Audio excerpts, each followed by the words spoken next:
नमस्कार, आप देख रहे हैं न्यूज नेशन और आपके साथ इस वक्त मैं लक्ष्मी उपाध्याय। देश का हौसला, जिंदगी की जीत का जश्न।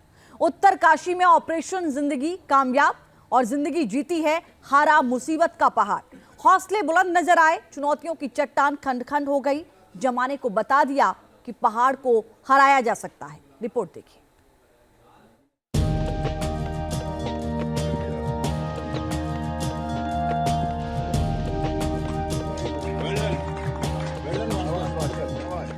सत्रह दिनों की मुसीबत पर भारी पड़ा उत्तराखंड के सिलक्यारा टनल के मजदूरों का हौसला।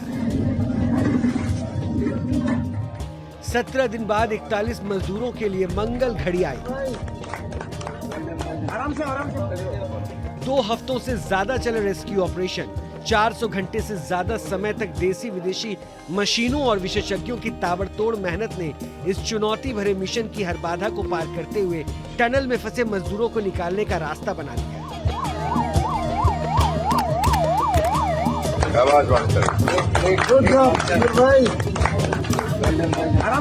लेकिन ये रेस्क्यू ऑपरेशन आसान नहीं था। मजदूरों को बचाने में लगी रेस्क्यू टीम को हर दिन नई परेशानी का सामना करना पड़ रहा था।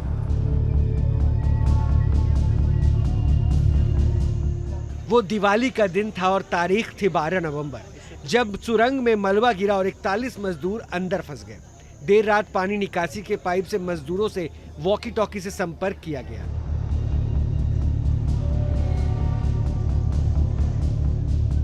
जिस पाइप से मजदूरों से बात हो रही थी, उसी पाइप से उन तक ऑक्सीजन और खाने पीने की चीजें पहुंचाने का काम शुरू हुआ। इसके साथ ही मजदूरों को बाहर निकालने की कोशिश भी शुरू हो गई।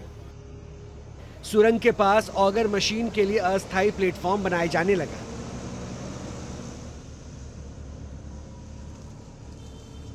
दो दिन बीत जाने के बाद ऑगर मशीन से सुरंग में ड्रिलिंग शुरू हुई, लेकिन अभी 3 मीटर ही ड्रिलिंग हुई थी कि मशीन खराब हो गई।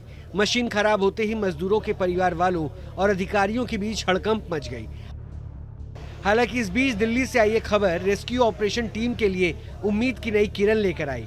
दिल्ली से भारतीय वायुसेना के 3 हार्कुलस विमानों ने American auger drilling machine Silkyara पहुंचाई। मजदूरों की निकासी आसान बनाने के लिए नॉर्वे और थाईलैंड के विशेषज्ञों से भी संपर्क किया गया। 200 हॉर्स पावर वाली हैवी अमेरिकन ऑगर मशीन ने ड्रिलिंग का काम शुरू किया। रात होते होते टनल के अंदर 18 मीटर पाइप डाले गए। दोपहर 12 बजे तक ऑगर मशीन के रास्ते में पत्थर आने से ड्रिलिंग का काम रोकना पड़ा। हालांकि इससे पहले मशीन से टनल के अंदर 24 मीटर तक पाइप डाला जा चुका था। ड्रिलिंग में आ रही दिक्कतों को देखते हुए रेस्क्यू ऑपरेशन में लगे विशेषज्ञों ने हॉरिजॉन्टल और वर्टिकल ड्रिलिंग के विकल्प पर विचार शुरू किया। सिलक्यारा की तरफ से ड्रिलिंग मशीन के कंपन से डेंजर जोन बनने के कारण दिन भर ड्रिलिंग का काम रुका रहा। अच्छी बात यह रही कि प्रधानमंत्री कार्यालय की टीम ने बचाव अभियान की कमान अपने हाथ में संभाल ली। पीएमओ के पूर्व सलाहकार भास्कर खुलबे और डिप्टी सेक्रेटरी महेश घिल्डियाल उत्तरकाशी पहुंच गए। बिल्कुल ही घूमे हुए मुड़े हुए पाइप्स मिले हैं। इसका मतलब पहले वो कहीं हमारे लिए उलझन कर रहे थे। अब हमारी उम्मीद काफी अच्छी बनी हुई है। 19 नवंबर को शाम 4 बजे सिलक्यारा की तरफ से ड्रिलिंग फिर से शुरू हुई।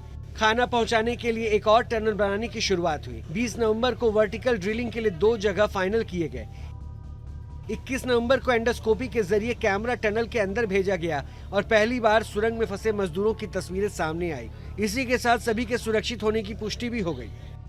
सभी लोग कुशलतापूर्वक अपना वहाँ पर हैं और उनको वायु प्रवाह, खाद्य सामग्री, ऐसी दवाएं, ऐसी कोई दिक्कत है नहीं। इन सब चीजों की यथा आवश्यकता आपूर्ति हो रही है। 22 नवंबर को 60 मीटर में से 45 मीटर ड्रिलिंग का काम पूरा हुआ। 23 नवंबर को ऑगर ड्रिल मशीन 3 बार रोकनी पड़ी। इससे पहले 1.8 मीटर ड्रिलिंग ही हो सकी। 24 नवंबर को सुबह ड्रिलिंग का काम शुरू हुआ तो ऑगर मशीन के रास्ते में स्टील के पाइप आ गए, जिसके चलते मशीन का ब्लेड टूट गया। 25 नवंबर को सुरंग में फंसी ऑगर मशीन के हिस्सों को काटकर निकालने का काम जारी रहा। 26 नवंबर को सुरंग के ऊपर पहाड़ी से वर्टिकल ड्रिलिंग शुरू की गई। 27 नवंबर को ऑगर मशीन के टूटे हुए पार्ट सुरंग से निकाल लिए गए और रैट माइनर्स ने मैन्युअली ड्रिलिंग शुरू की। रैट माइनर्स ने 28 नवंबर को देश को वो खबर दी जिसका सबको बेसब्री से इंतजार था।